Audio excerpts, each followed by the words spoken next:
and we will start by having our prayer, Marcelo. In fact, here comes Tom. As we were speaking his name, he arrived. Why don't you call out that I'm late?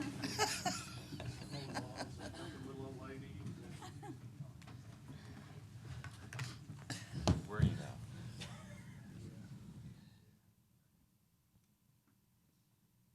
To the Honorable Mayor Brenda Gunter, to the City Council, City Manager, to all department heads, and to all of you, good morning. Good morning. Let's pray. Father God, as we come before your presence this morning, I just thank you once again for this opportunity. Father God, I ask you to be here in the city of San Angelo, protected from all hurt, harm, danger, seen and unseen. Lord, I ask you to bring peace into this city. Lord, as we go with the meeting today, the council meeting, Lord, I ask you to endow the members of the city council with wisdom as they carry out the business of the city today. Lord, we just thank you for this opportunity once again. We praise your holy name. We worship you and honor you. This we pray in Jesus' name. Amen.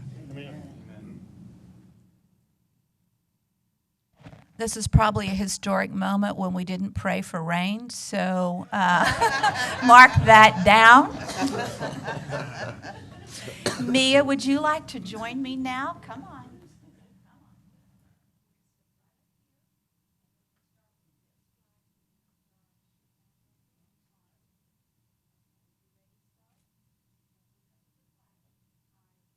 Allegiance to the flag of the United States of America and to the republic for which it stands, one nation, under God, indivisible, with liberty and justice for all.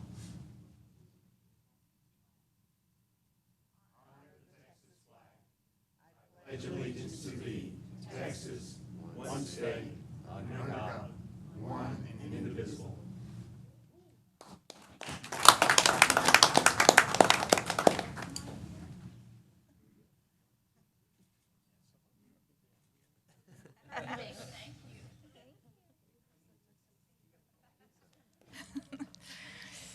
This will mark another historical moment in city council meetings because we have no proclamations or recognitions today. So two things we're going to mark down as historic.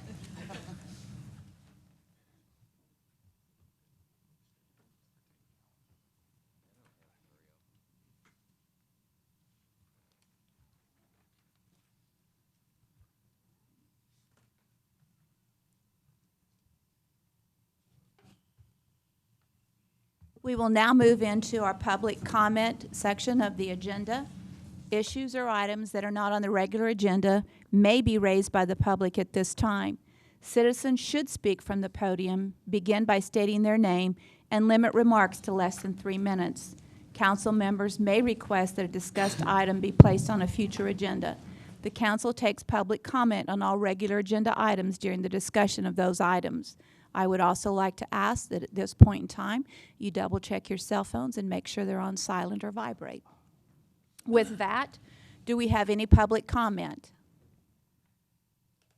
With no one coming forward, we will close the public comment section of the agenda and move on to the consent agenda.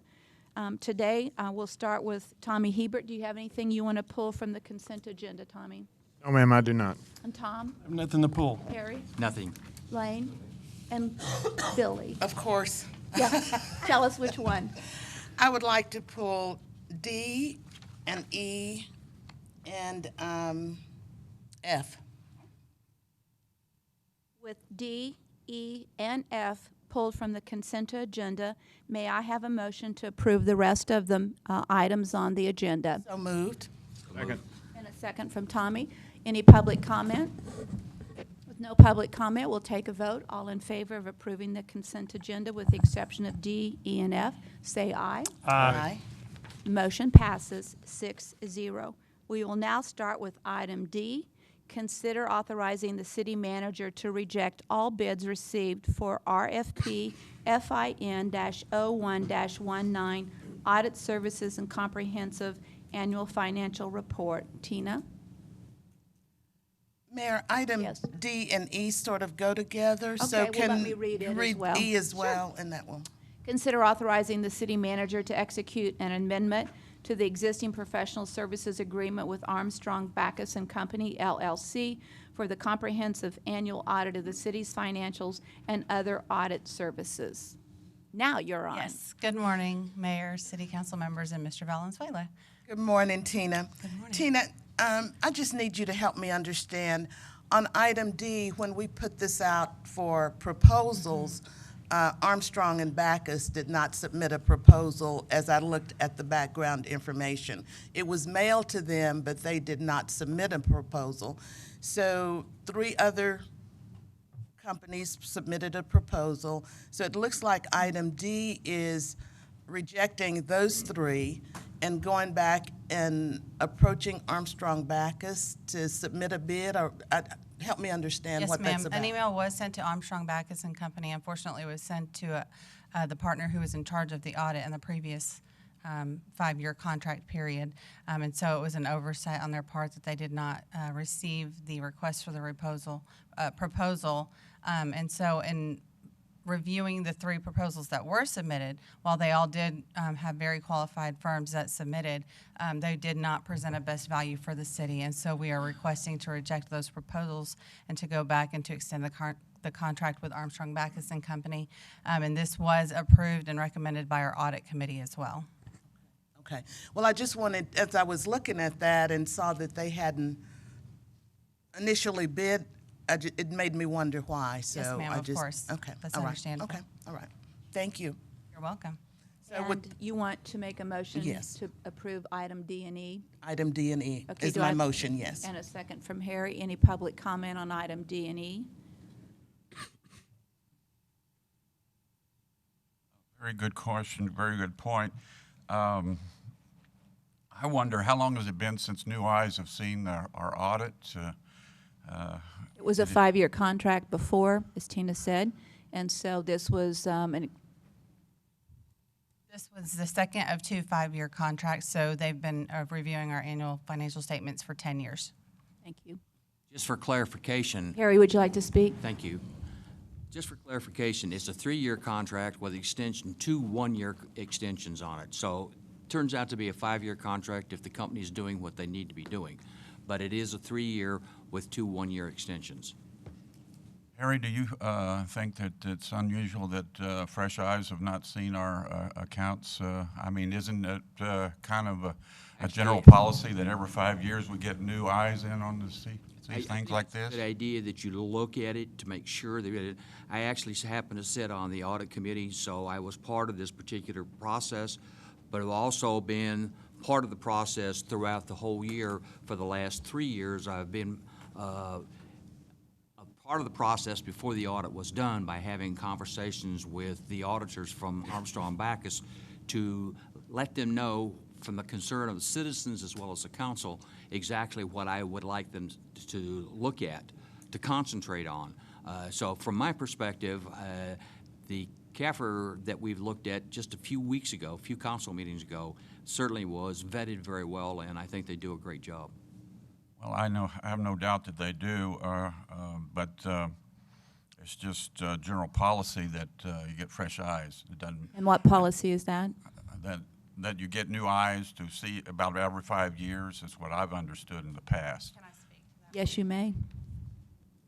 As I mentioned earlier, there are new eyes on our financial statements because the partner in charge has changed over the course of those 10 years, as well as the additional staff members that come out to do the field work. Thank you. Mayor, if I could? Yes, Michael. Steve, what you're saying does make sense when you have the same personnel year after year. So that principle, we don't have a policy, nor is it a requirement at this point for cities in Texas that we change periodically. But the principle does apply, that you want to be careful about having the same eyes doing the same piece of work every year. And as Tina mentioned, the personnel assigned to the work has changed, and we do watch that.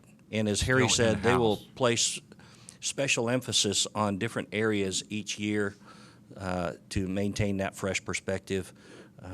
If it stretches longer, it's something we can talk about, but I think you should go to new people and these, you know, they may have raised their bid because they know that you need a one-time job to come in and look at things, and so, and even the Bacchus, Armstrong and Bacchus may have thought that they weren't eligible to give another proposal.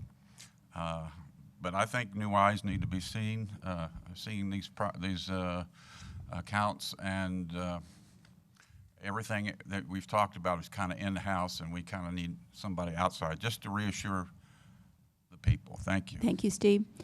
Any further public comment? With no further public comment, we will take a vote. All in favor of approving item D and item E, say aye. Aye. With none opposed, it passes 6-0. We will now move on to item F, which is consider authorizing city staff to apply for a HUD grant to fund a rapid rehousing for homeless program through the Texas Homeless Network in the amount of $150,000 and authorizing the city manager to execute all related documents. Bob? Yes, ma'am. Good morning. I just have a quick question. I know some of the grants that we apply for require a city match, and I was wondering, with this grant proposal, would it require any match from city funds? It does require a 25% match, but it can be in kind. And we've talked with the Public Housing Authority. They have a rapid rehousing voucher program. If you recall, about 2 years ago, we initiated a pilot program very similar to this. Now we're going, and it was very successful. Tell us about it. I'm sorry? Tell us about that program. It was basically, we provided vouchers for homeless individuals. The city, through some additional funds, we would get them off the street, get them into a hotel, and then the Public Housing Authority would find them permanent housing. That's the rapid rehousing model.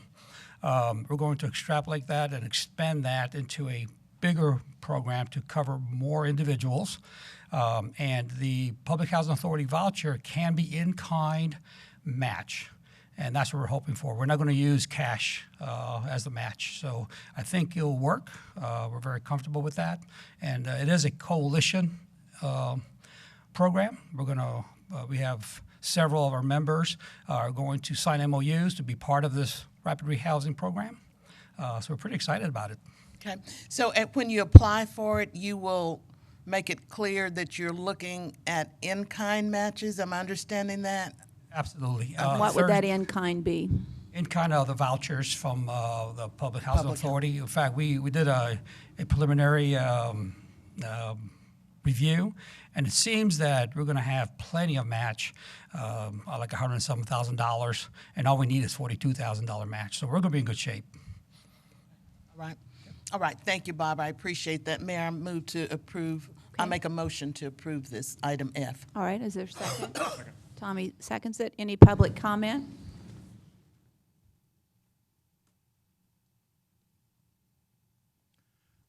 I had questions on, you know, how many people are we looking to deal with, to handle? Is this for the whole year? Is it for just a few people, or how does this, what are the numbers involved here? We don't have exact numbers, of course. Our last homeless count was 268, so you can see the numbers. You may see, it may seem small, but 268 individuals around San Angelo makes an impact, a visual impact, unfortunately.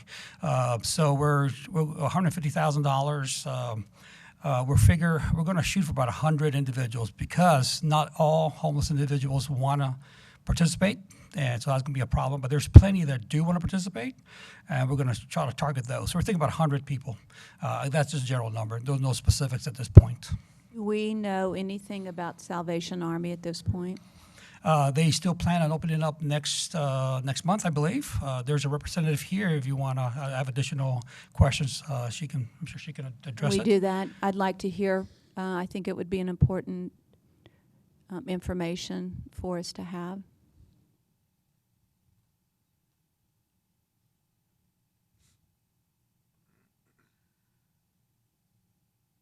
Morning. Good morning. If you'll state your name, please. Janet Sheen.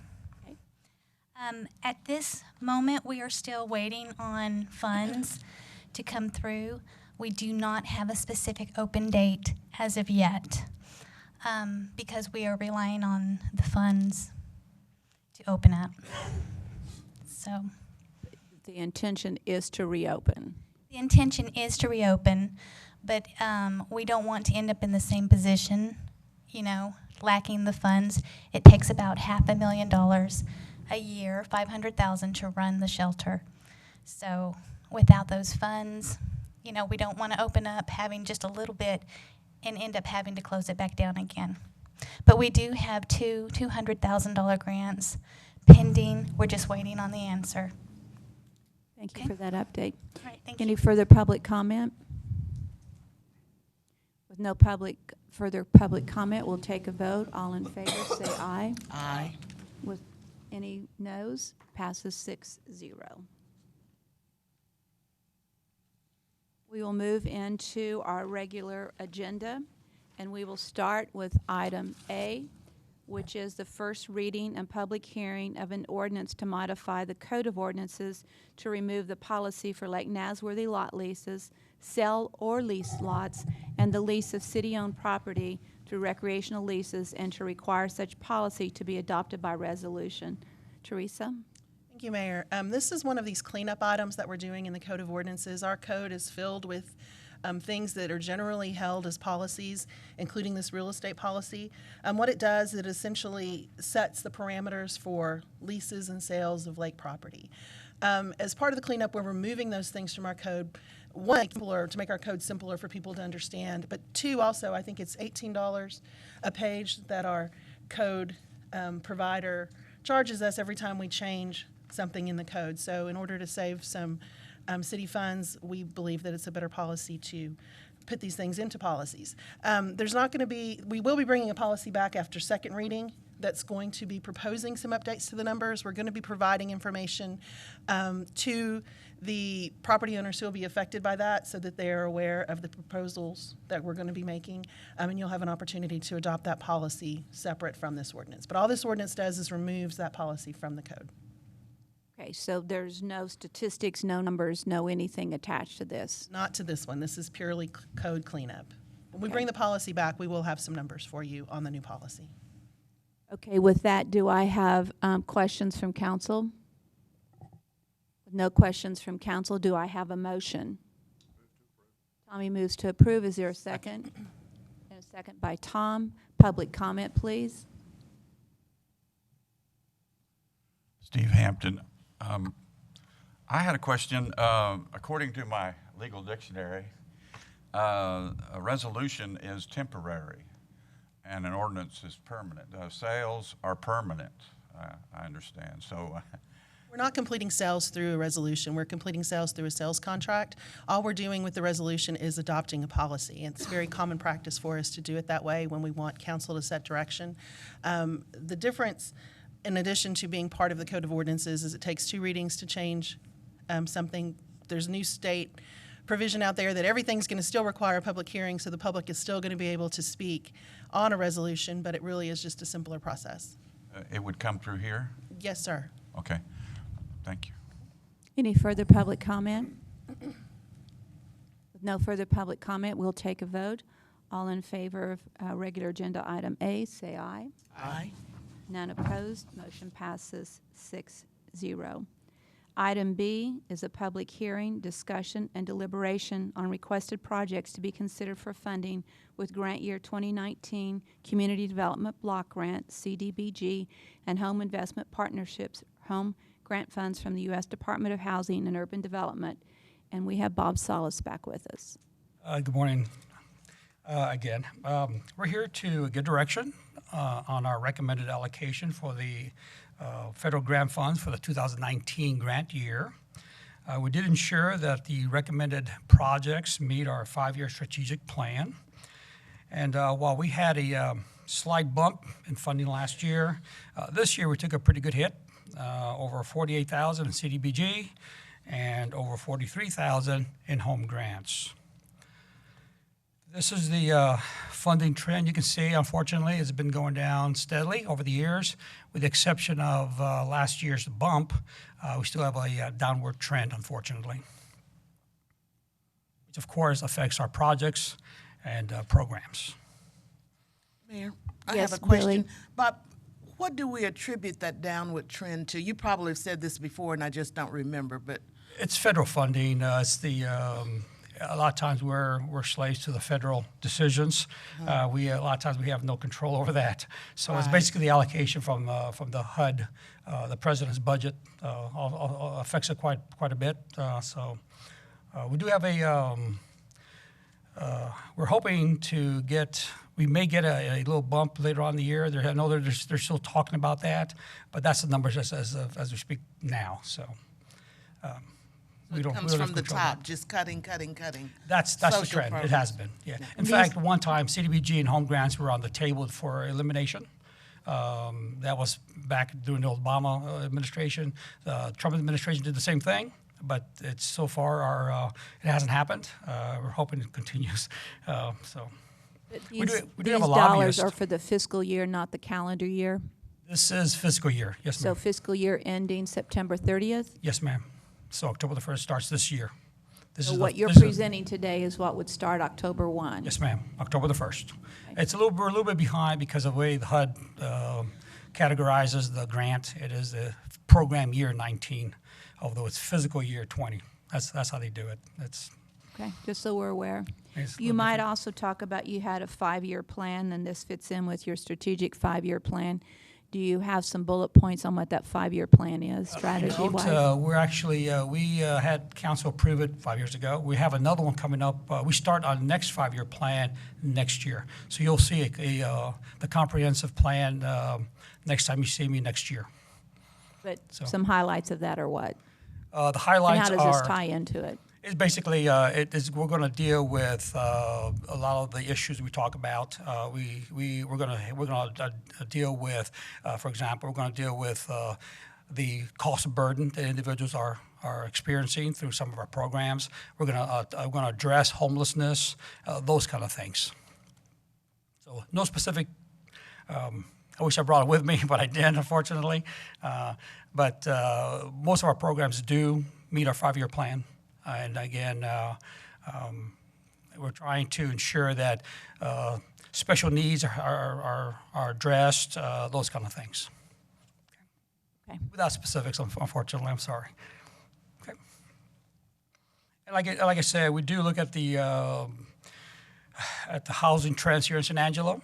Not surprisingly, we still have a cost burden, and the cost burden is basically people pay more than 30% of their income towards housing. And you can see the renters are affected more than homeowners at 42%, and 12% of those pay 50% of their income to housing, which of course affects the rest of your livability. When you say owners is 21% versus renters 42%, does the 21%, is it inclusive of mortgage, insurance, property taxes, and utilities?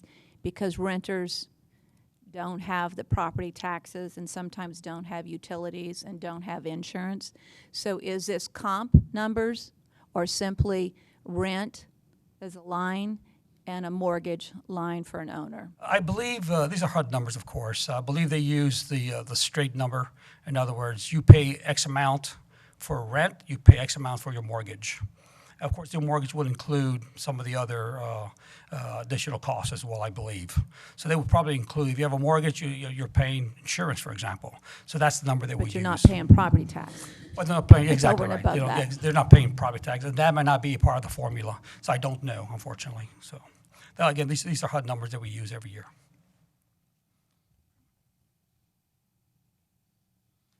We still see more than 14% of the population in poverty. Is that ours or is that nationwide? That is locally. Nationwide, we're a little bit below, actually, we're a little bit above the nation. We're a little bit better off than the state. So it's local. These are local Meaning we numbers. have 14.5 or 15% below poverty? We do. That's what it means. We also have agent of San Angelo, of course, America as well. 17% are Social Security eligible. 14% over 65, and of course, we have an aging housing stock. And again, that's part of our strategic plan to address those things. And this is our recommendation. We're asking for $116,000 for admin, $112,000 for program delivery, $186,000 for Blitz rehab projects, $125,000 for our emergency repairs, and $141,000 for our debt service for Producers Park. And these numbers do include program income and funds from last year. And does any of the emergency repairs go to, for example, things like the Bradford neighborhood homeowners or individuals who lived in the Bradford area? Absolutely. In fact, we already used this year's emergency funds. We've had several clients come to us, and we've already helped with several units, so several projects. Although they are citywide, anyone that's eligible. Sure. And these are our home recommendations, $31,796 for home admin, $131,165 for first-time home buyers, and $85,000 for TBRA, which is tenant-based rental assistance for special needs through MHMR, and $120,000 for our CHODO set-aside. Could you And go again- back to this one slide? I just want to ask one more question. Sorry, on the previous slide. On the debt payment service, that is the debt we owe for the 108 program that we used for Producers Park? That is correct. That's a Section 108 loan. And what is the time frame on that? How many more years do we owe on that? 2025 it matures. In 2025 it Yes, ma'am. matures? Okay. Thank you.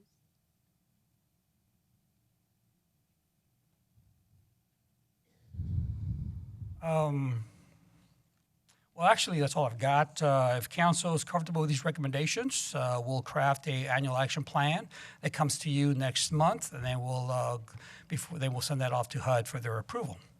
So I'll On the take questions. Galilee, I know that several of us have received comments on some of the houses, some houses that Galilee helped to build. Have we changed builders, or explain how we go out and select the builders for that? CHODO. The CHODO is a special category. They apply to the city. They get vetted, and of course, council approves the CHODO. We only have one CHODO right now, and that is Galilee. At one time, Habitat was part of the CHODO. There's some requirements to go along with it. Sure. So we do. I know Galilee does have a pretty good developer. Bobby Brewer does a very good job. I'm sure there's some issues sometimes, but for the most part, we've had very good luck with their materials, their construction capability and abilities. We're very comfortable with them, actually. Good. We've been with them for a long time, and Correct. very successful. Yeah, I agree. Do I have further questions from council? Yes, Tom? Bob, tell me, on the first-time home buyers, how do we qualify them for that? I mean, how do we judge who will qualify and who won't? Basically, they have to be income eligible. That's moderate income or below, based on a sliding scale, based on family size. But they have to be able to get a mortgage through one of our participating companies, banks, lenders. We have about a dozen of those who participate with us. And then basically, if they're squared away, and when it comes to closing, we come in with a check to help pay the down payment and closing costs. So that is the down payment and That's the closing payment costs. closing costs. The another program that we have is not here because it's not home funds, but it's the Coastal DC Affordable Housing Program. That's gap financing, very similar, but they get brand new housing, and we pay the gap between the mortgage up to $60,000, and then the construction cost, usually about $40,000, and then we come in with that. That's a pretty successful program. We don't do many. We do about 6 a year. Based on the funds we get from Coastal DC. Right. Thanks, Bob. Further questions from council? One. Yes, Lane? Bob, on average, how many first-timers do we have a year? I'm sorry? How many first-timers do we have a year on average utilizing that? We get, I wish I had another one. I wish Mario was here. She had to leave, unfortunately. I think we get about 15. 15 or 50? I'm sorry, and I'm trying to Because that remember. doesn't, if it's 50, that's not. No. We do, well, we average about 10,000 to 15,000 or so for each down payment closing cost project. So we, if you extrapolate that, you're going to talk about maybe what I'm not a math guy, but I'm thinking maybe 30. Well, 10 times 30 would be 300, right? No, it would be 15,000. 15,000. 15,000 Per home, Yeah, per home, per unit. Yes. so less than 10. We get about 9 or 10. I'm thinking 13. 13 comes to mind. 13 comes to mind. I'm sorry. I wish I had. I could get back to you, sir. It's in the ballpark. It's in the ballpark. About 13 is what we normally do because it slides a little bit. Some They're not don't all require the 15,000, exact. Some they may be require lower. 10,000. Some require 8,000. Some require the full 15,000. So that's Well, it's that on gap. So average, it kind of 13. changes a little bit. So 13 comes to mind. Do I have further questions from council? With a motion and a second, do I have, oh no, I haven't taken a motion, sorry. Do I have a motion? I don't think I've asked for a motion, have I? Yes, so do I have a motion? How about so moved? Okay, and with that, do we have public comment?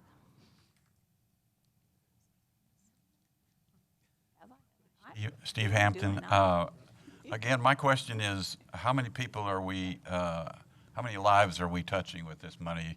You said you gave the one on the home, but the others, it breaks down pretty quickly. They don't get very much money, it seems to me.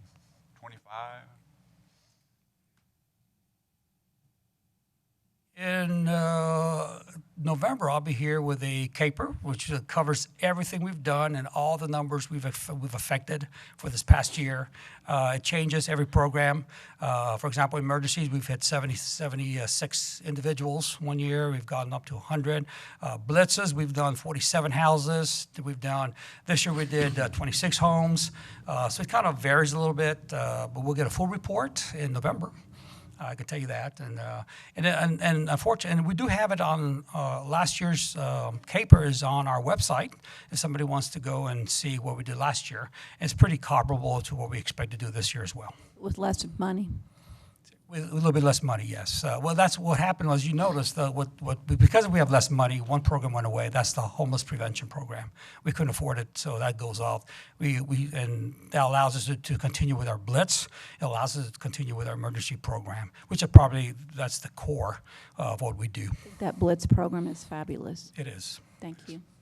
All right, do I have further public comment? Terry? Terry Good morning. Jackson. I just wanted to say that what Bob does and what his programs do are fabulous. Helps a lot of people. The first-time home buyer program also.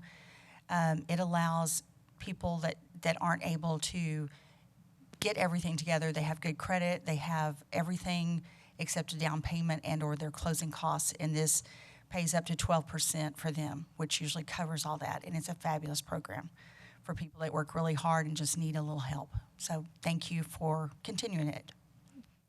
Because we just brought up that as it relates to people needing a down payment and closing costs, what happens if they default on the mortgage after we've paid for the down payment and the closing costs? It might not ever happen, just asking. Yeah, the requirement is that they live in the house for 5 years.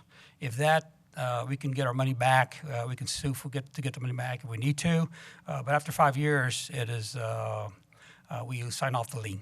So if they default, we try to get some of our money back. It kind of depends on the process. Rarely do we get because we're secondary. We don't. You're not get, the primary. Exactly. Yeah, we rarely get. Once in a while we do get some funds, but usually we don't get whole. We never get whole. Thank you. Any further public comment? With no further public comment, we will take a vote. All in favor, say aye. Aye. Aye. Any opposed? Motion passes 6-0. We will move into item C, first reading and public hearing of an ordinance approving PD 19-04, a rezoning from the general commercial, heavy commercial, CG/CH zoning district to planned development PD zoning district to allow for existing uses and uses permitted in the general commercial CG zoning district, an overall use plan, and an off-site sign comprising a total of 2.38 acres generally located at 1909 West Beauregard Avenue. John? Thank you. John James, Director of Planning and Development Services. This is a planned development, Concho Collision, which is located on Beauregard. They've purchased all the properties you see here in blue, and this is just a planned development that incorporates all of that property that they now own into one planned development that basically allows what they're already doing. It does a couple of other things. One, they own this little triangle piece. Because that's technically on a separate piece of property, normally they couldn't put a sign there. And this, because it's part of the overall PD, it will allow them to place a nice monument sign in that triangle for their business. Which means it'll be maintained, right?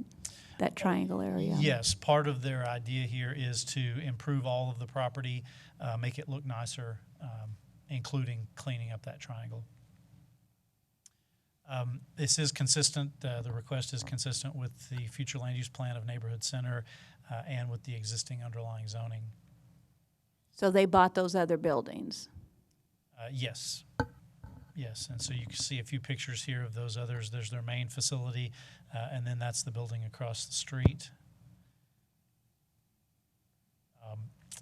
Again, it is designated commercial. It does fit with the commercial corridor of both Sherwood and Beauregard in that area, and it does consolidate the property and allows all of what they want to do. Staff does recommend approval, as did the Planning Commission unanimously. With that, I'd be happy to answer any questions. Do I have questions from council? None, I don't see any. Owner on this, and I'm pretty excited about what he has potential for that triangle piece, beautifying that area, so I'm okay with this. Okay. Move to approve. Move to approve by Second. Lane, a second by Harry. Was that Harry? Second. Do I have public comment?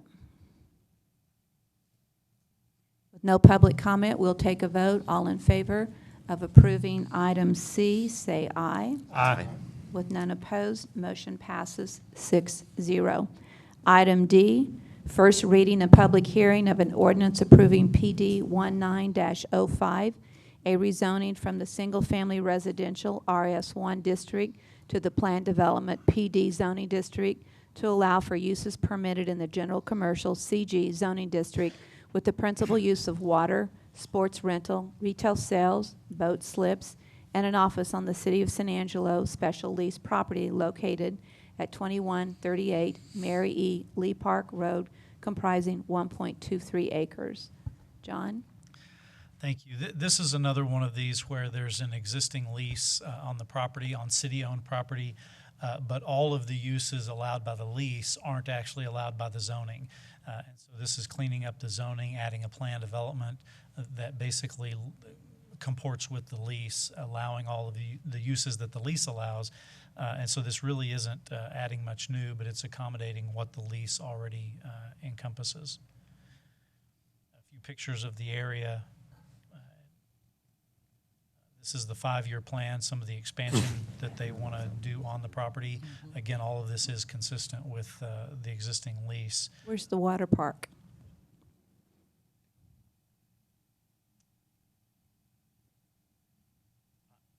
Not aware of a water park, Okay. but if the applicant's here, they, You know, the inflatables. I think those would be in the water. Yeah, Yeah. but I just wondered But if it was they're around not that shown on area. this graphic. Yeah. I won't read through all of these. The staff report does include all of the rationale for why this is recommended. Again, it is consistent with the existing lease. Staff does recommend approval. There are some conditions listed in the plan development. The Planning Commission also recommended unanimously. Those conditions are the following: accessory uses are allowed, and you can see the list there, mainly water and boat-related kinds of things. And then some of our standard requirements, they have to submit a site plan prior to any future development to ensure that it meets all city codes. Again, I won't read through all of these, but you can see the plan development basically makes sure that the uses allowed on the property are consistent with what the lease allows as well. I'd be happy to answer any questions. Tom, do you? Tom? I haven't heard anything from anyone pro or con, so I would move approval. Any other questions from council? Then Lane will second Tommy's motion. With that, do we have public comment? Yes, please.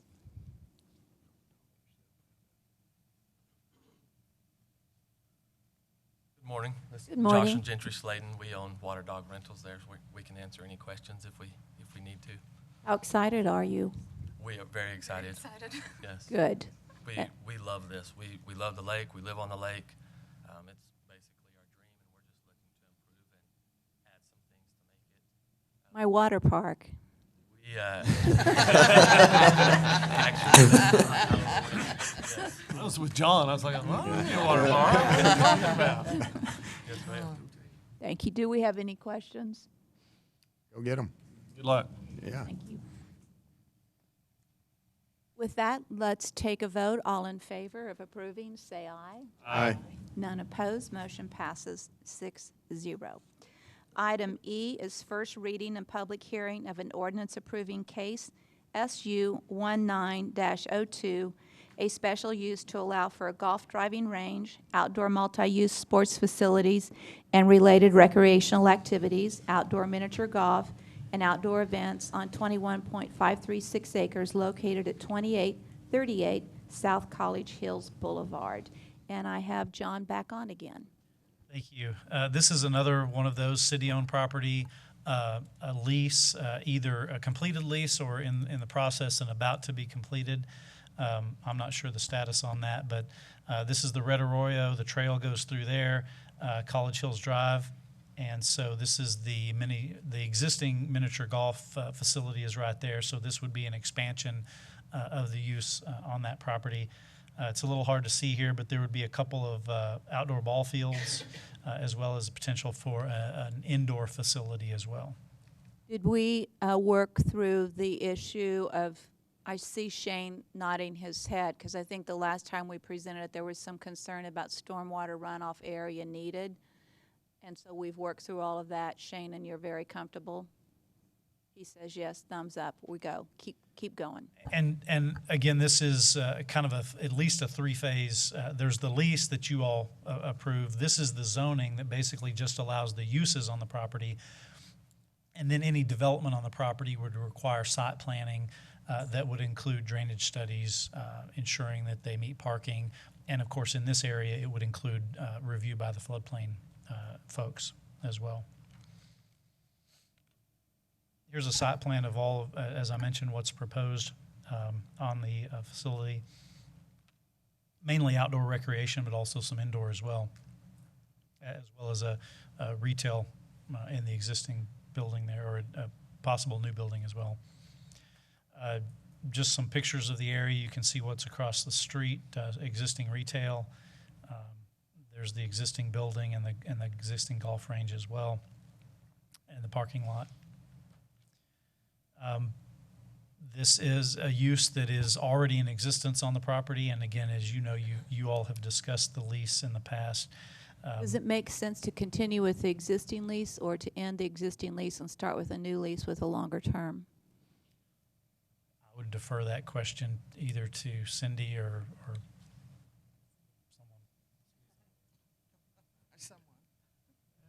Come on down. I saw her wanting to come forward. I could see it from here. Yes, ma'am. Good morning, Cindy Prees, Real Estate Manager. Council has already approved a new 20-year lease on that property. We are just waiting for the tenant to purchase the improvements, and the purchase of the improvements are contingent on the rezoning. So council has approved that new lease. We are just waiting for the tenant. Great. Thank you for that update.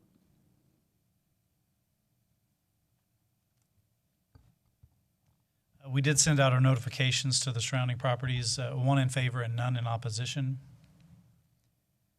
Staff does recommend approval, as did the Planning Commission, unanimously in this case also. There are some conditions of approval, including the transfer of the lease, which sounds like has already been done, review and approval by the floodplain administrator for any development in the floodplain, urban design review of any improvements on the property. We thought that was particularly important because this is city-owned property and it is on parkland adjacent to the trail that's heavily used. Any major changes to the plan would require approval coming back to you all. Minor changes could be approved by staff. And then because of the park and the adjacent residences, that any lighting be shielded so as not to create nuisances to the adjacent properties. Before we move off that Billy, slide, go ahead. Mayor, I have a question. My first question, isn't this Lane Carter's area? You Yeah, I better was recheck confused that. about that too. Uh-huh. But, Oh, did it? Yeah, it says DeWitt, but I was sure it was Lanes. Yeah. yeah. But I did have a question, Lane, if But that's go okay. ahead, Billy, and then Lane can address you on it if it's bad. On item number 2, where it talks about the floodplain manager approval for development in the floodway and floodplain, it seems like in some of the background information I was reading, it talked about some studies needing to be done, and I just wonder, who pays for those studies? Does the applicant pay for those studies, or is the city responsible for those studies? My understanding is that falls to the applicant. That would be handled by the lease, but that's my understanding. Lance is here to add comment on that. Good morning. Yes, Lance Overstreet Engineering. Engineering does manage the floodplain, and that is a study that is required for the applicant or the developer to pay for on their own. It is what we call in the floodway, it's a no-rise study, which essentially means that anything that they are doing within that floodway will not change the water level in and or surrounding anything else to affect things.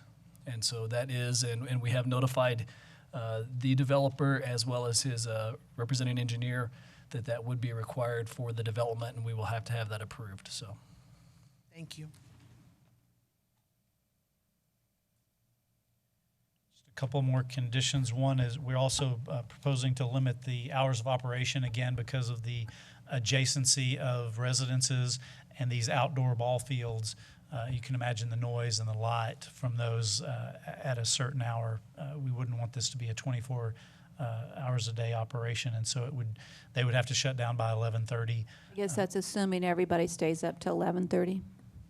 It's not, but that's the compromise of we want to shut it down at some point. We don't want to make it too early for people who may go to bed earlier. It could still create an issue, but that's pretty common or consistent. It also allows them the kind of activity that they want to have on the site. So it's a balance for sure.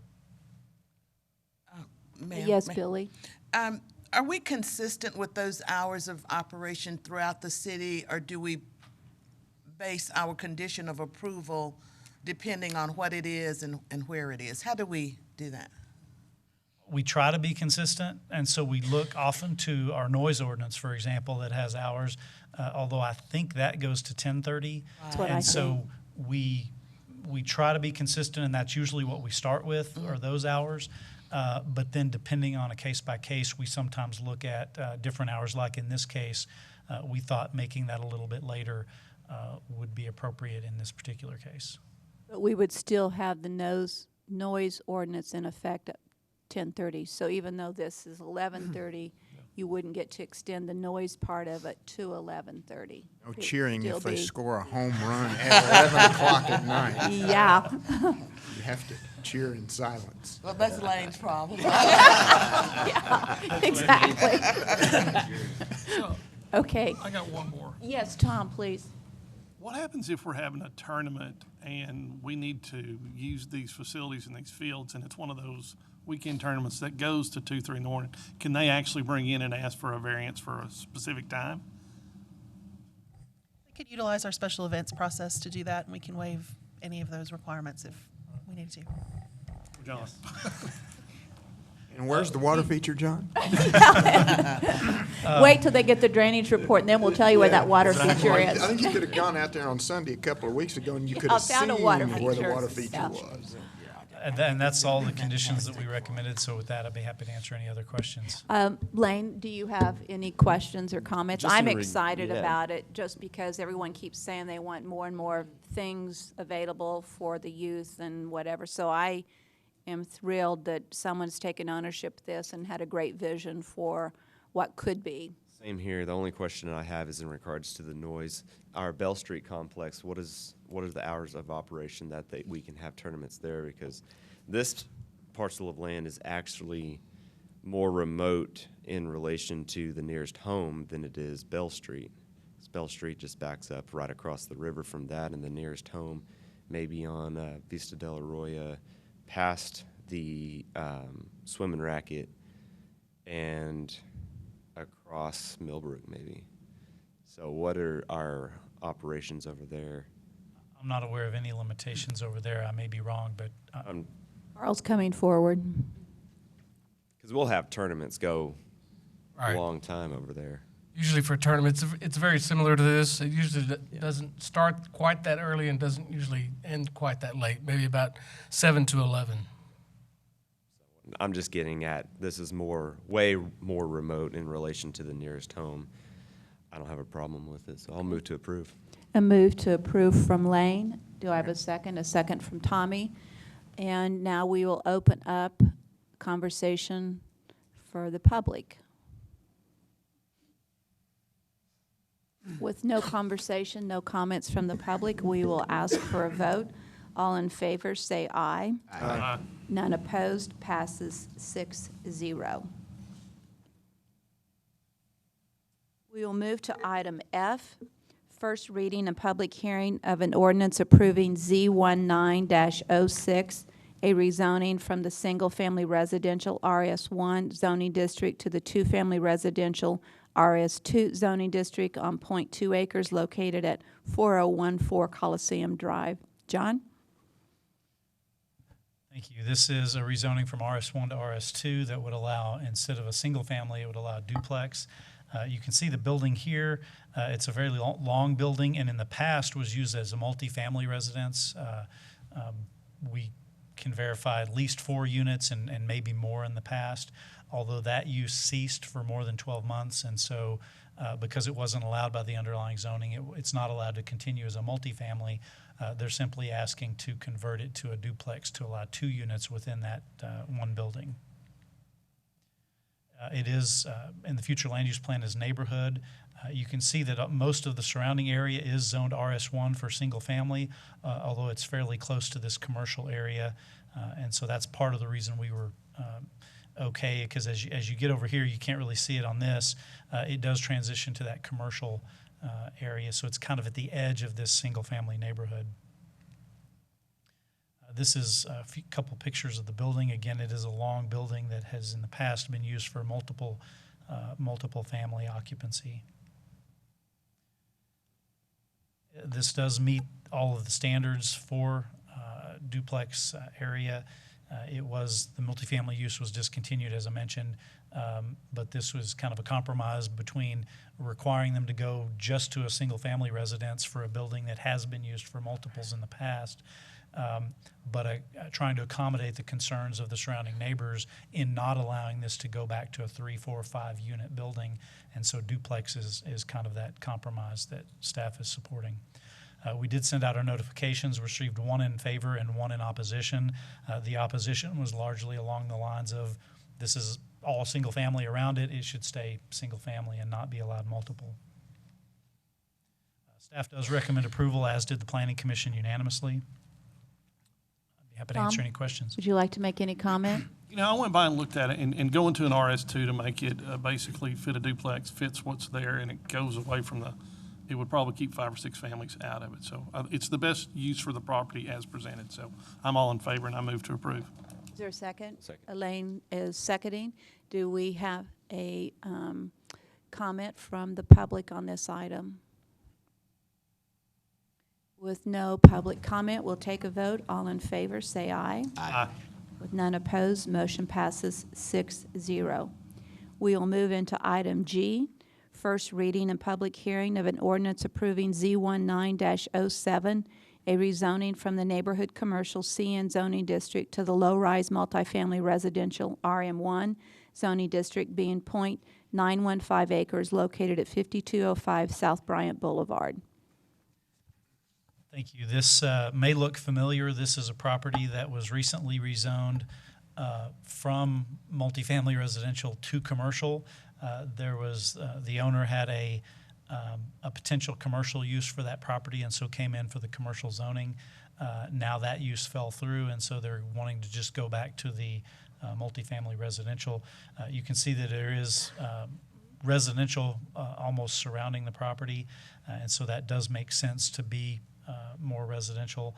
And I think what they would probably be looking at is something similar to what's there just to the south. This is neighborhood center, so from our perspective in the long-range plan, this could either go commercial or multifamily residential. Either one would be consistent. It is right there on Bryant, and so again, that makes it appropriate for either use. And so we're okay with the rezoning back to multifamily. Here you can see the property is just off to the right of this picture. You can see the homes that are back behind this property. The subject property is there and off to the left in that picture. Again, this is consistent with the surrounding.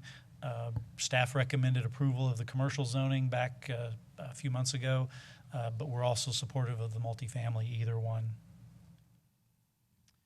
We did send out our notifications, did not receive any responses in favor or in opposition.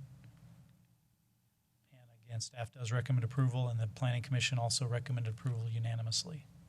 Do we have a time frame that is in place from changing it from one zoning to the next zoning?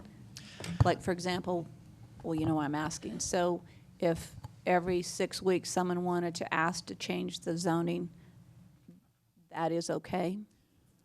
Normally, the requirement is if you're denied a zoning, then you have to wait, and I can't remember, it's either 6 months or 12 months, 6 months before you can come back. So you can't get denied and then keep asking every month for the same thing. But in terms of going back and forth like this, there's really no barrier to that. Now, they do have to pay the application fee, fill out an application, go through this process, so I don't think there's really a concern. This is the only one I can think of that in recent memory that has gone back and forth a couple of times, so I don't know that it's a problem. And there is the cost of going through the process, so I don't think people would be doing it unnecessarily. All right, Tommy, do you have questions? I do not. I have had no comments on this, and it is consistent with the area to go back to the multifamily, so I'd move approval. Is there a second? Elaine seconds it. So is there any public comment on this item? With no public comment, we'll take a vote. All in favor, say aye. Aye. With none opposed, motion passes 6-0. We'll move on to item H, which is the first reading and public hearing of an ordinance approving Z19-08, a rezoning from the Ranch and Estate R&E and General Commercial, Heavy Commercial, CG, CH zoning districts to the Heavy Commercial zoning district on 2.49 acres located at 5050 North Chadburn Street. John? Thank you. This is a rezoning, and you'll see a little bit on the next slide why it's important, but here you can see the property. This whole area you can see is in the plan for commercial, but when the Chadburn corridor was zoned, it was basically some distance back. They just drew a line on each side of Chadburn, and so you can see how it split a lot of properties. And so this subject property, most of it is in the heavy commercial zoning already. There's just this back little triangle that is part of the ranch and estate, and this rezoning is simply to clean that up, pull in that little piece of ranch and estate into the property and rezone the whole thing heavy commercial. So why are the pieces to the right of that not also part of that? This is one. Because that completes that triangle, but that doesn't complete the other. It could. This is the property requested by the property owner. In some cases, on a case like this, we'll look at the surrounding properties and we may recommend changes to those. In this case, partly because some of those adjacent properties are already homes, if we were to ask them, they may actually want to go to ranch and estate instead of commercial. So we thought in this case, we wanted to just stick with the applicant's request and not look at a larger area. It is an existing business consistent with the CGCH or the heavy commercial zoning. This would allow them to expand to the back of their property onto that piece that's currently zoned ranch and estate. which they can't currently do. It is consistent with the plan, as I mentioned, and it would allow them to expand.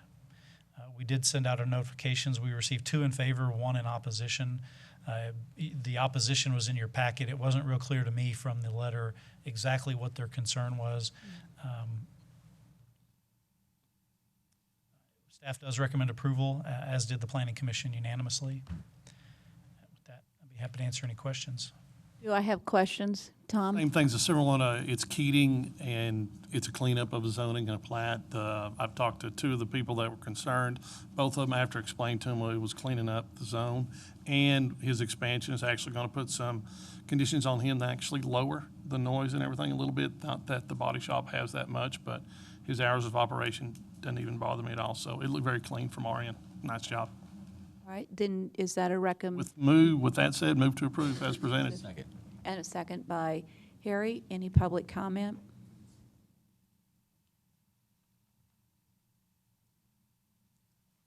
Good morning. Good morning. Erica Carter with Carter Fentress Engineering. I'm just here to answer any questions if y'all have any. Any questions from council for Erica? With none, thank you for being here. We'll take a vote. All in favor, say aye. Aye. With none opposed, motion passes 6-0. Item I, first reading and public hearing of an ordinance approving the abandonment and vacation of a 15-foot wide by 200-foot long, .0685 acres or 3,000 square feet public alley located south of West Beauregard Avenue, north of West Colorado Street, between South Tyler Street and South Polk Street. John? Thank you. This is related to the rezoning we saw earlier for Concho Collision. This is part of that facility. As you may have noticed, they own all of these lots now, and they purchased a lot across the alley, and so they're wanting to abandon the alley so that they can incorporate all of their property on that side of the street into one lot without the alley intervening.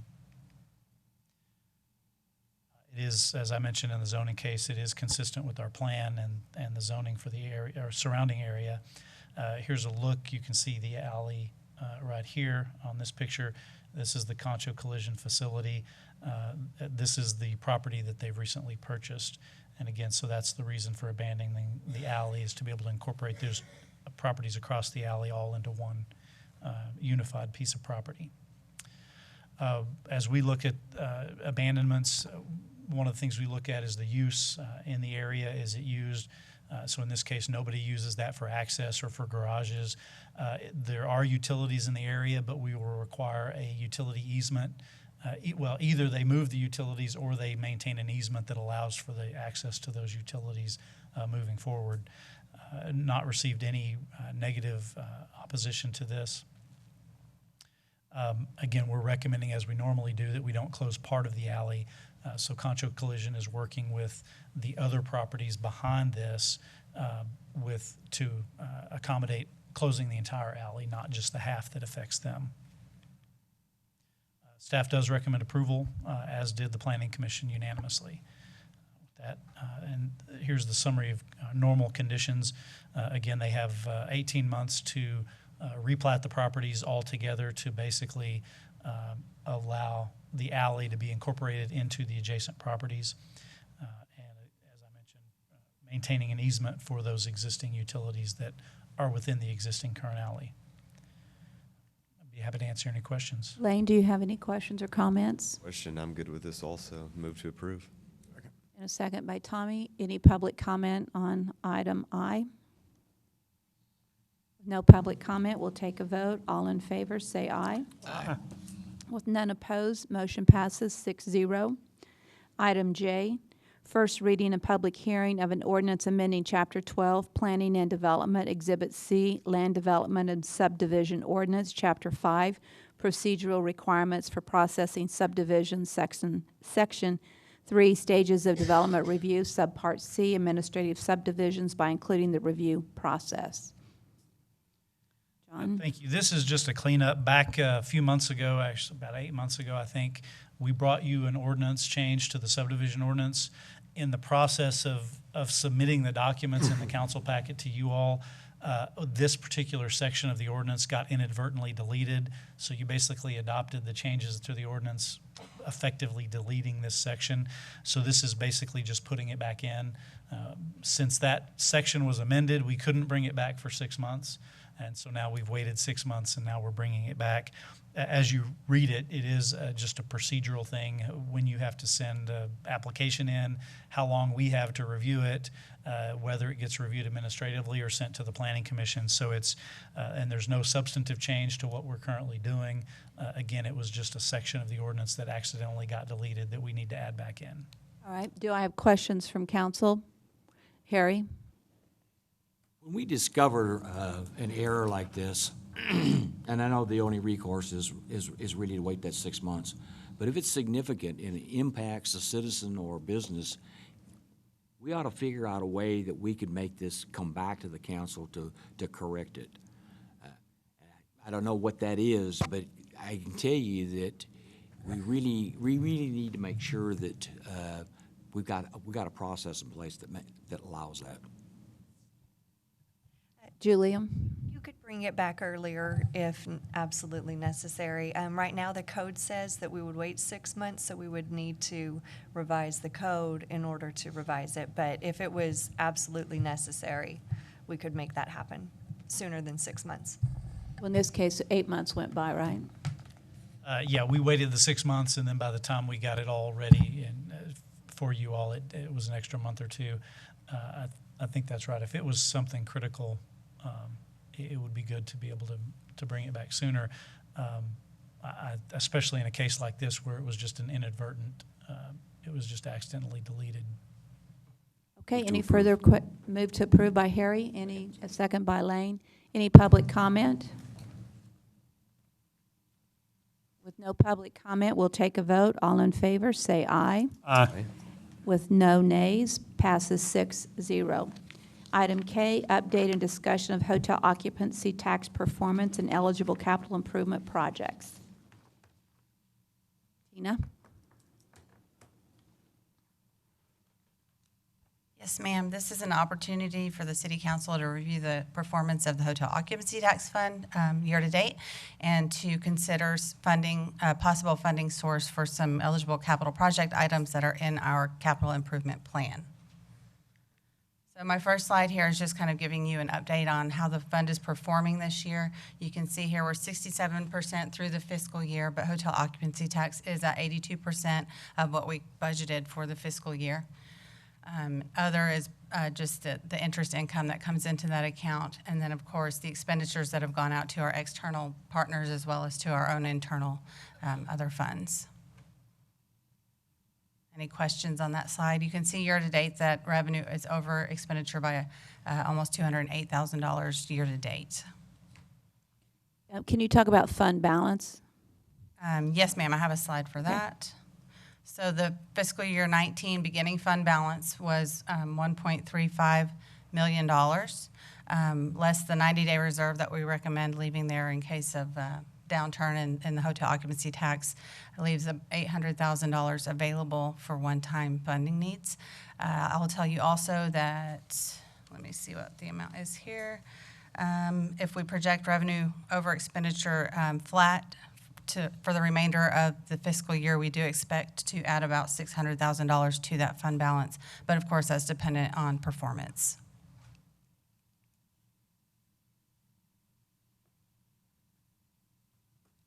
And the projects you're presenting today? So right now there are only 2 projects that are in our capital improvement plan, which allows us to consider them for funding. One would be roof replacements at Fort Concho, and the other would be improvements at the Bill Ayler Senior Memorial River Stage. Okay. Carl, are you here to speak to those?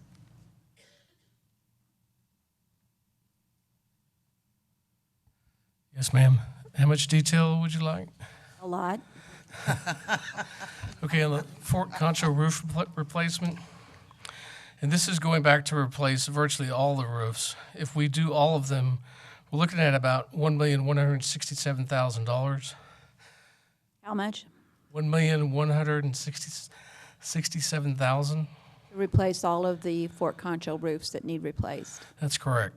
And We have a plan to do all of them except for Barracks 1 and 2 because those will, as part of the half-cent sales tax project to redo the visitor center, combined with that project, we could pull those out and do those separately with that project. What's the time frame on that? Probably looking at 2 or 3 years. And we could what work that does need to be done on those roofs could be patched with some of the insurance money we got from the claim to tie those over until we can completely redo them. So if we factor those out, look at what's available from the state office fund balance to apply towards re-roofing, about $100,000.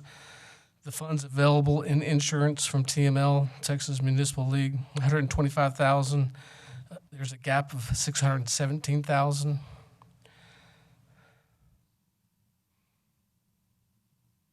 Okay, and we have 1.167 million in needs. Yes.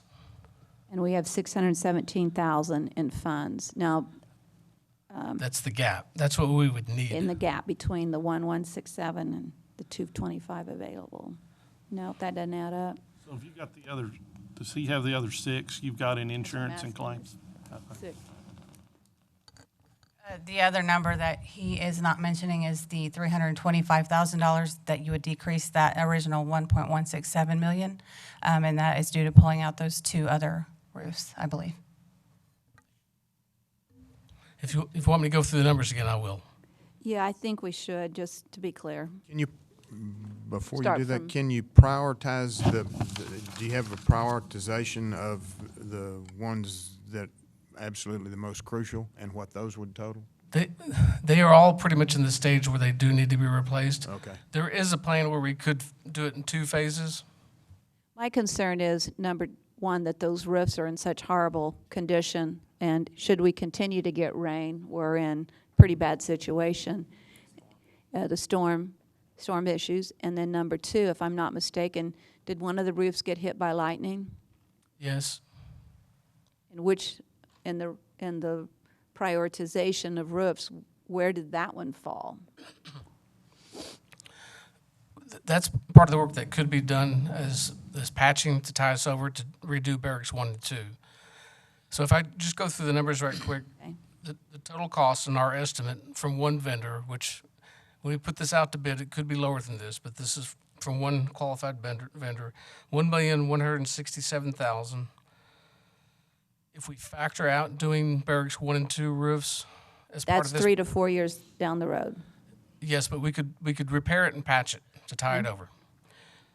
We could subtract $325,000 from that.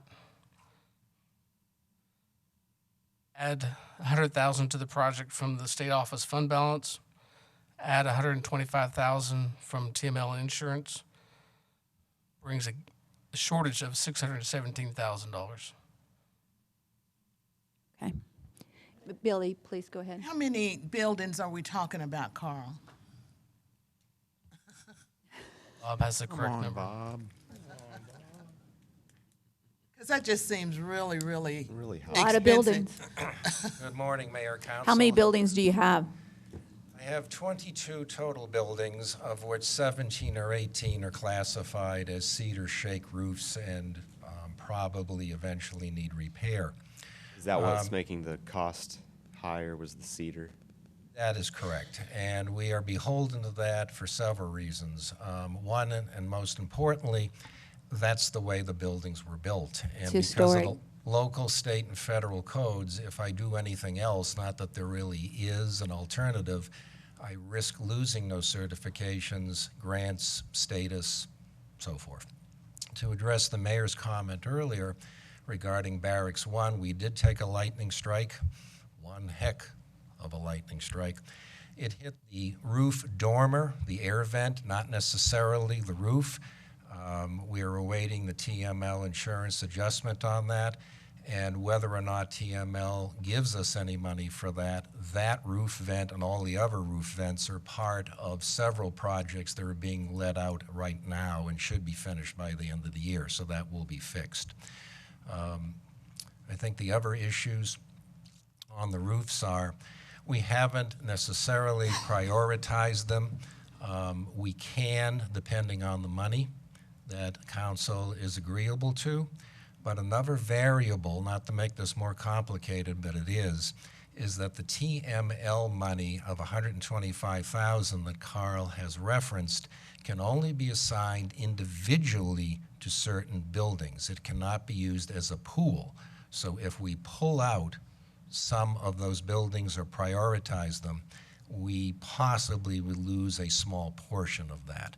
That's why the $125,000 is a smaller figure than the original TML adjusted figure of $223,000, I think, because A, we've used some of that, and B, we're losing some of that because of prioritizing certain roofs. You might mention the deadline for the TML. And thanks to Tina, there's another issue of a deadline. Our risk manager has kindly prevailed upon TML to extend the deadline on this money to the end of the year. I sort of doubt we could get any further beyond that, so we're kind of in a situation where we need to make some decision and move ahead within the next month or so to bid this out or do whatever council pleases. The figure that Carl mentioned earlier, yes, is a single source figure. We are seeking and looking at other options, but there are few, as you well know, in Tom Green County, but that certainly doesn't preclude us from putting it out the bid and seeing what happens, and we might get lucky. Lane, do you have a question? The 22 buildings we have, what is the total square footage? 105,000 square feet of cedar shakes. Approximate. Happen to know in that bid what the, and I'm assuming cedar shake style roofing goes along the lines as normal composite, where they bid it out per square. Do you know what an average cost of the cedar shake runs? The cost here is twofold. You're paying, of course, for the labor and the materials. We were advised by one contractor that the cost of the shingles, and we're using terms here interchangeably, has not gone up appreciably in the last 2 years, which is good, but the labor is the key component. But I would say, based on what I've seen in market rates, you're looking at an $8 to $9 per square foot total cost on the low end, and a $10 or $11 per square foot cost on the high end, labor being your key issue. So they're bidding out the squares of just material when you say that, instead of some roofers where they'll say, for this type of composite roof, you're looking at a $15 a square foot. No. The figures, labor included. No, sir. The figures that we are quoting you are total cost. Not that would include labor and materials. That's the 10 to 11 at the That's high. the 10 to 11. It could be 8 or 9 per square foot, or it could be higher depending on what kind of bids you receive. But just based on some jobs we have done, this is the figure we're dealing with. The biggest issue in a previous project we had with Officers Quarters 1, which of course was totally re-roofed with private money, was the cost of shingles, and you may recall there was a tariff issue with our neighbor to the north, which came and somewhat went, but that was another effect. But right now the price seems to be stable according to our consultant. Do I have further questions? Harry? Oh, wait, and then I'll get you, Tommy. I think just comment. First of all, this is the best restored fort west of the Mississippi. It is a prize for San Angelo. We need to keep this in mind as we make this investment, and it's truly an investment in this particular in the fort. So from my perspective, I think this is something that really needs to be done, and certainly if you've got excess hot funds, what better place to spend them? So from my perspective, I think we need to go forward with this. Tommy?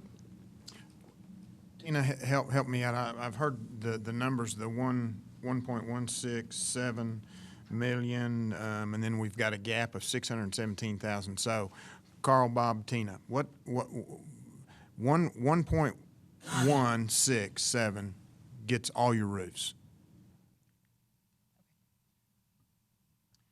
You have sort of an option A and an option B. Let's start with the 1.167. That figure represents the re-roofing of all the roofs on the fort, actually not including the hospital, which was not declared as needing any fixing.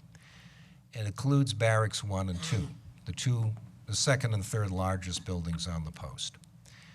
We are proposing as an option B that you deduct the cost of Barracks 1 and 2, which is approximately $320,000, give or take.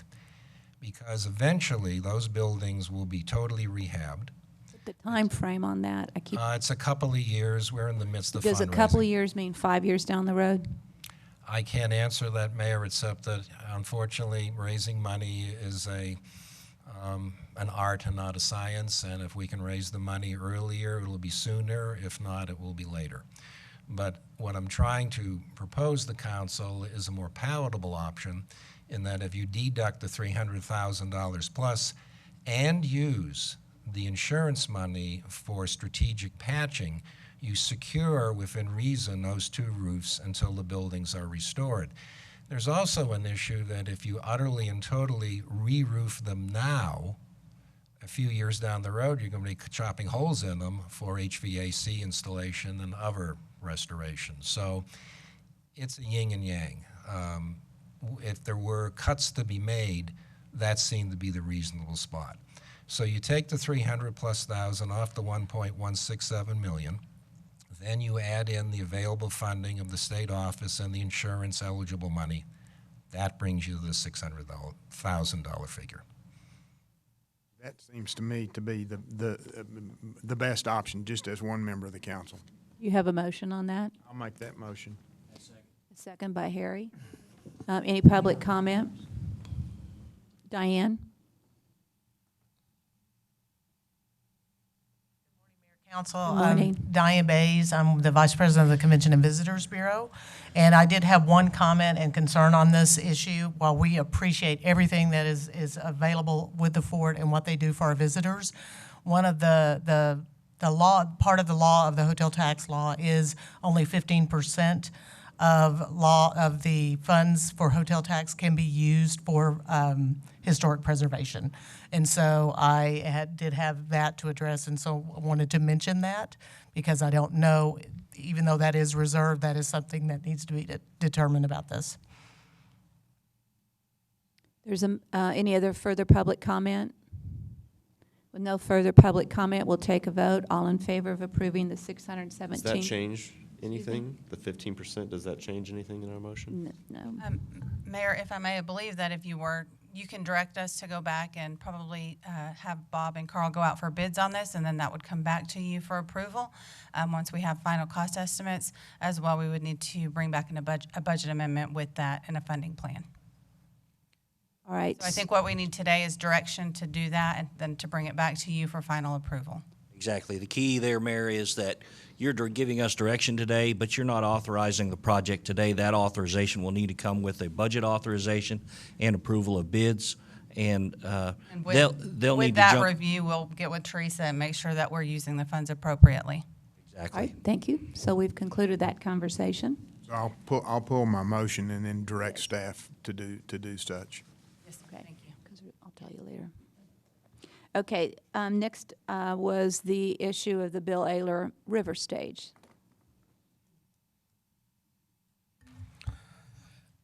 As you know, council has been very gracious in giving us funds to go towards different improvements at the Foster Communications Coliseum and some improvements at the River Stage, which included new chairs and also some electrical connections to make it easier for soundboards to be connected.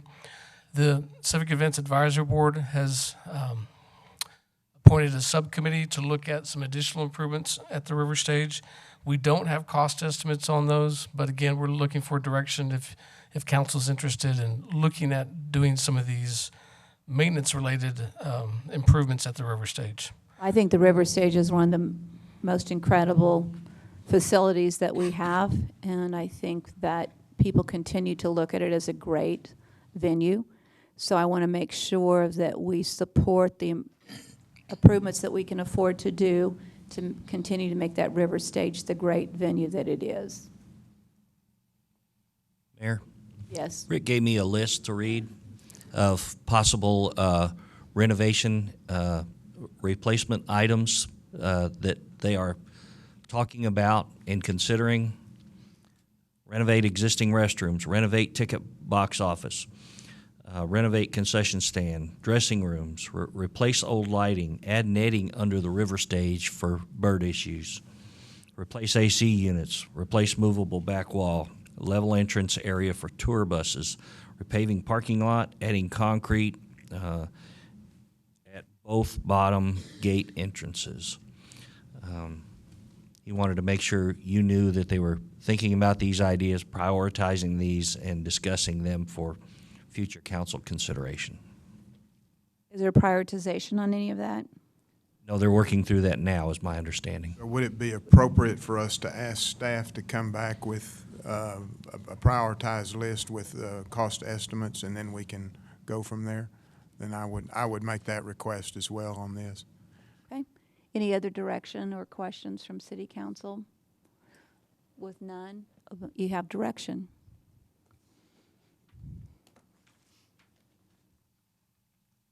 Tina, now we're through with that one, right? Yes. Okay, so we'll move into item L, update on sales tax revenue performance. For the month of June, we once again have good news. Sales tax was up 10.13%, and compared with June of the same month in the prior year. And we have hit the $1 million mark for being over budget for revenue at $1,041,000. Terrific. We'll have some additional funds to put into street repairs. Question for you, Tina. Yes, Lane, do you have a question? For those who pay quarterly, do we see a spike more than other months in January, April, July, and October? 'Cause I know I pay my sales tax quarterly, and I don't know how many other businesses do. Many play on a monthly basis? Yeah, most pay on a monthly basis. I didn't know if there was a known percentage of who pays quarterly and who pays monthly. I don't know that offhand, but I could certainly bring that back next time I present. I didn't know if that would play a factor on just those 4 months. That's just for It would be my own. historic, so it would be the same thing every year? So Right. it wouldn't impact it one way or the other relative to how it's not as always far as the booked? increases. So- True.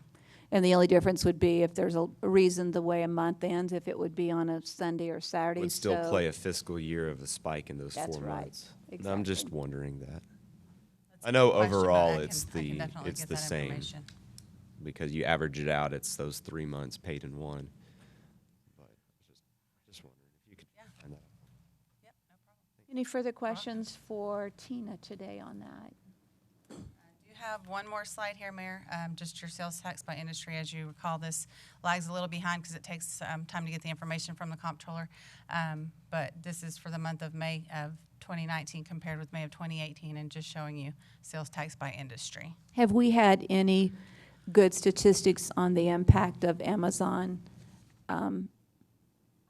No, but we do monitor those .com type sales tax remittances, and they have steadily increased over the years. We have been seeing those come in, those probably since about 2015 or 2016. They steadily increase, so we do monitor that. Okay. Further questions or comments from council? With that concludes our regular agenda. Today, we are going to move into closed session.